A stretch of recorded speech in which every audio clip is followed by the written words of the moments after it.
Bonjour et bienvenue dans Parents d'ado, mode d'emploi, le podcast qui aide les parents à traverser les turbulences de l'adolescence, sans perdre le lien avec leurs enfants ni avec eux-mêmes. Je suis ravie de vous retrouver pour ce deuxième épisode de notre saison 2 consacré à la communication en crise. Aujourd'hui, on va parler de ces mots qui partent trop vite, ces phrases qu'on regrette parfois à peine prononcées, ces échanges qui dérapent en quelques secondes alors qu'au départ, on voulait juste parler. Parce qu'avec un ado, il y a des jours où tout devient explosif. Un simple "tu peux ranger ta chambre" peut se transformer en "tu me parles mal, lâche-moi, t'es jamais content, franchement, tu me fatigues". Et parfois, nous aussi, on répond avec des mots qui dépassent notre pensée. Arrête ton cinéma. Tu es insupportable. Tu ne fais jamais d'effort. À ton âge, moi, Alors aujourd'hui, on va essayer de comprendre pourquoi l'agression devient parfois un réflexe dans les familles. Et surtout, comment sortir de cette spirale sans devenir un parent parfait, mais simplement un parent plus conscient.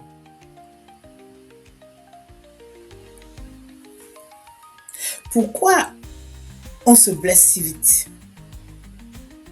Quand un ado nous répond sèchement, on le vit souvent comme un manque de respect. Et c'est vrai, certaines paroles peuvent être blessantes. Mais derrière l'agressivité d'un adolescent, il y a souvent autre chose. De la frustration, de la fatigue, de l'insécurité, un besoin d'autonomie ou parfois simplement une incapacité à gérer ce qu'il ressent. Le problème, c'est que nous, parents, on réagit aussi avec notre propre fatigue. Quand on répète 10 fois la même chose, quand on rentre épuisé du travail, quand on a l'impression de porter toute la charge mentale, le cerveau ne réfléchit plus vraiment. Il se défend. Et c'est là que naît l'agression réflexe. On ne répond plus pour communiquer. On répond pour protéger. Par exemple, votre ado lance: "De toute façon, tu comprends rien". Et immédiatement, vous répondez: "Ah oui? Et toi, tu crois tout savoir peut-être?" En réalité, aucun des deux n'écoute encore. Chacun cherche juste à ne pas être blessé. Et plus le ton monte, plus les mots deviennent violents. Les phrases qui ferment le dialogue. Il existe des phrases qui coupent instantanément la communication.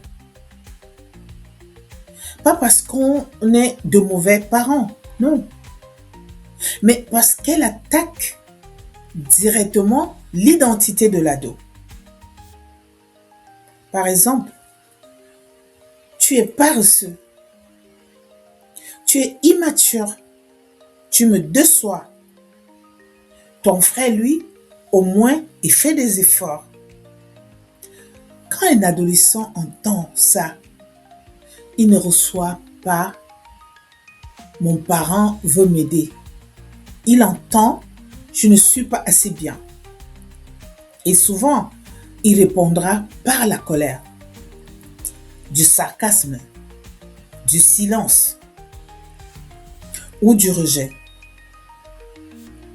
Même chose pour les généralisations. Pour les généralisations, tu fais toujours ça. Tu ne fais jamais attention. Parce qu'un ado pense immédiatement, ce n'est pas vrai. Et il passe en mode défense. Alors évidemment, ça ne veut pas dire qu'il faut tout accepter ou ne plus rien dire. On peut poser des limites fermes, sans blesser. Au lieu de tu es irrespectueux, on peut dire ceci.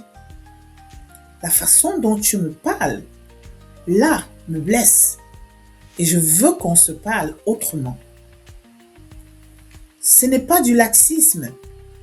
C'est une manière de parler du comportement, sans attaquer la personne. Quand les mots cachent autre chose, très souvent, derrière une phrase agressive, se cache une émotion maladroite. Quand un ado dit « laisse-moi tranquille », ça peut vouloir dire « je suis dépassé »,« je suis stressé »,« je n'arrive pas à expliquer ce que je ressens ».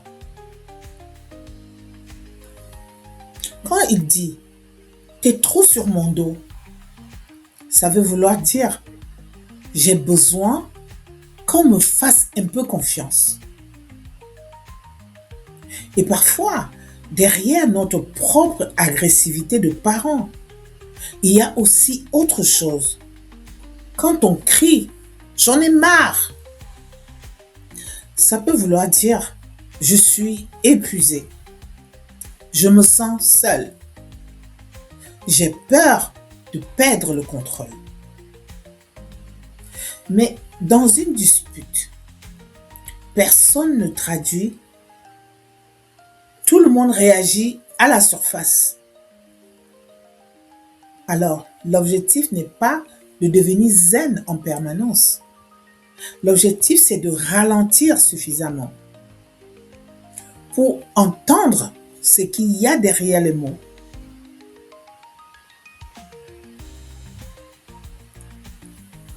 Comment sortir de l'agression réflexe? Première chose, accepter qu'on ne peut pas bien communiquer quand le cerveau est en surchauffe. Parfois, continuer la discussion immédiatement est inutile.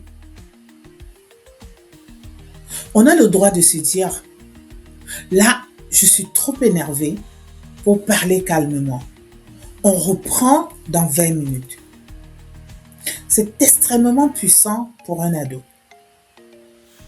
Parce qu'on lui montre qu'on peut mettre une pause sans rompre le lien.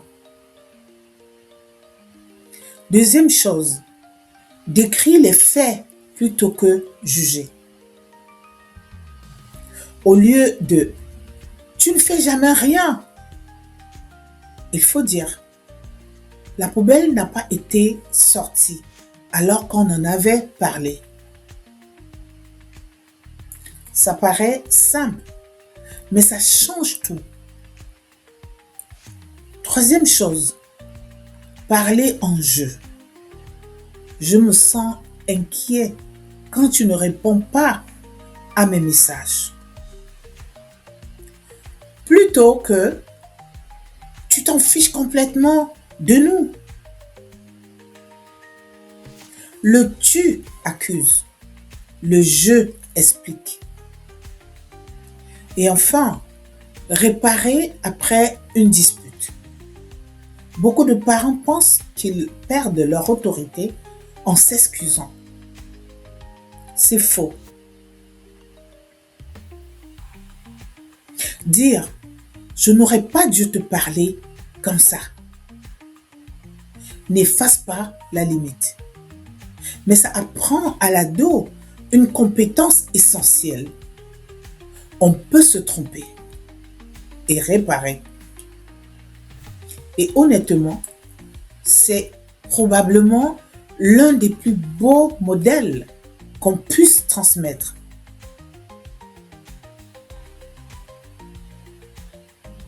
En conclusion, la vérité, c'est qu'aucune famille ne communique parfaitement.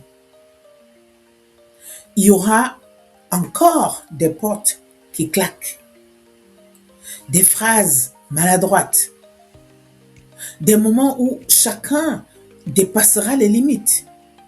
Mais un adolescent n'a pas besoin de parents parfaits.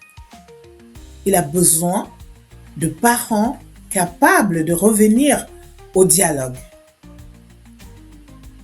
Parce qu'au fond, ce qui abîme le plus une relation, ce n'est pas le conflit, c'est l'absence de réparation après le conflit.